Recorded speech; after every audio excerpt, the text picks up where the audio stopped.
আসসালামু আলাইকুম। স্পেনের ইতিহাসে একটি গুরুত্বপূর্ণ আলোচনা হচ্ছে যে স্পেনে মুসলমানদের অভিযানের কারণ কি ছিল।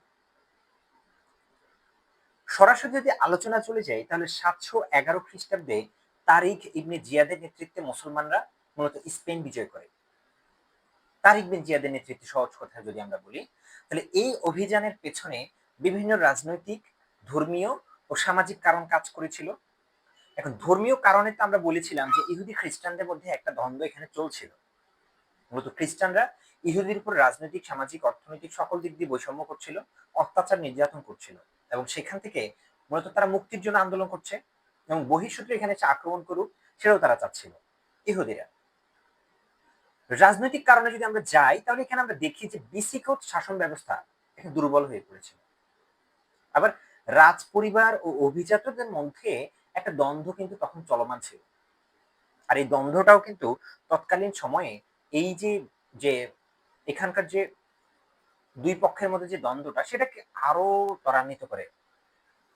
রাজা রডারিকের বিরুদ্ধে অসন্তুষ্ট অভিজাতরা, ফলে রাজপরিবার এবং অভিজাতদের মধ্যে দ্বন্দ্ব তো চলছেই, এবং অভিজাতরা যে রডারিকের উপর ক্ষিপ্ত এটারও একটা সুযোগ ছিল অন্যরা।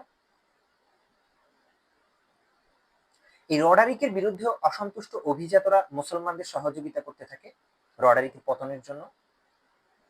আবার ধর্মীয় কারণে যদি আমরা যাই সেখানে দেখা যাচ্ছে যে ইসলামের প্রসার এবং মুসলমানদের রাষ্ট্রীয় ধর্মীয় দায়িত্ব হিসেবে বিবেচিত হতো।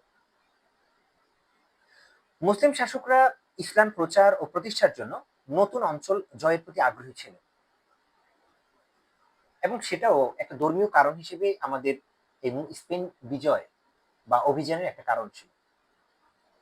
আমাদের সামাজিক কারণে যে সেখানে দেখা যাচ্ছে যে বিসিগোট যে শাসক ছিল বা শাসক শ্রেণী ছিল, তাদের অধীনে সাধারণ মানুষ, বিশেষ করে ইহুদিরা নির্যাতিত ছিল।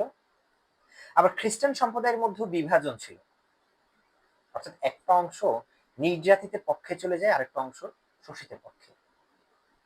ফলে সাধারণ জনগণ মানুষদের, সাধারণ মুসলমানদের কাছে মুক্তির আশ্রয় দেখছিল, যে মুসলমানরা আসলে হয়তো সাধারণ যে জনগণ তারা হচ্ছে স্পেনের এই অত্যাচারিত গোষ্ঠী থেকে তারা মুক্তি পাবে। এর মধ্যে আরো একটা কারণ ছিল হচ্ছে অর্থনৈতিক কারণ।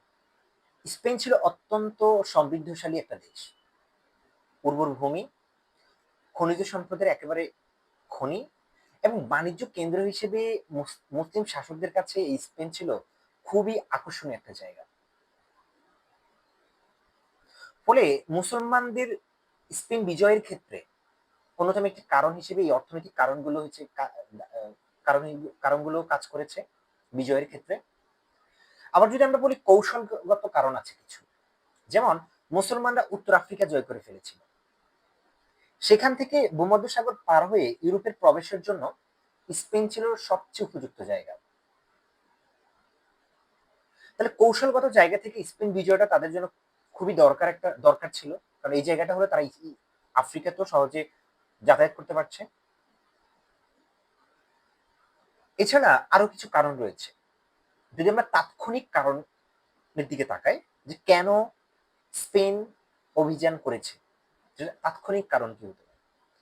বিসিগোথ রাজা রডারিকের সঙ্গে অভিজাত রডারিক বিরোধী গোষ্ঠীর দ্বন্দ্ব শুরু হয়। তাহলে এই যে অভিজাত রডারিক গোষ্ঠী এবং বিরোধী গোষ্ঠীর যে দ্বন্দ্ব সেটা কিন্তু আরো বেশি ত্বরান্বিত হয় এবং ভাঙন সৃষ্টি করতে থাকে, দুর্বল করতে থাকে রাষ্ট্র ব্যবস্থাকে। অভিজাত জুলিয়ান, যিনি ছিলেন হচ্ছে সিউটের গভর্নর, তিনি মুসলমানদের সাহায্য চান ওই সময়। আর এর ফলেই মুসলিম সেনারা প্রথমে অভিযানে অংশ নেয় এবং সাথে সাথে তারা দ্রুত সাফল্য লাভ করে। আর এর মাধ্যমে মুসলমানরা, এই সকল কারণগুলোর মাধ্যমে মুসলমানরা স্পেন আক্রমণ করতে বাধ্য হয় এবং সফলতা লাভ করে। তাহলে এই কারণগুলো আমরা হচ্ছে পরীক্ষায় লিখব। তো ভিডিওটি দেখে যদি আপনাদের ভালো লাগে তাহলে হচ্ছে একটা লাইক দিন, আপনার মতামত থাকলে সেটা কমেন্ট করে নিচে জানান। আর একটা কথা, সেটা হচ্ছে চ্যানেলটা যদি সাবস্ক্রাইব করা না থাকে সাবস্ক্রাইব করে দিন। ধন্যবাদ সবাইকে। আসসালামু আলাইকুম।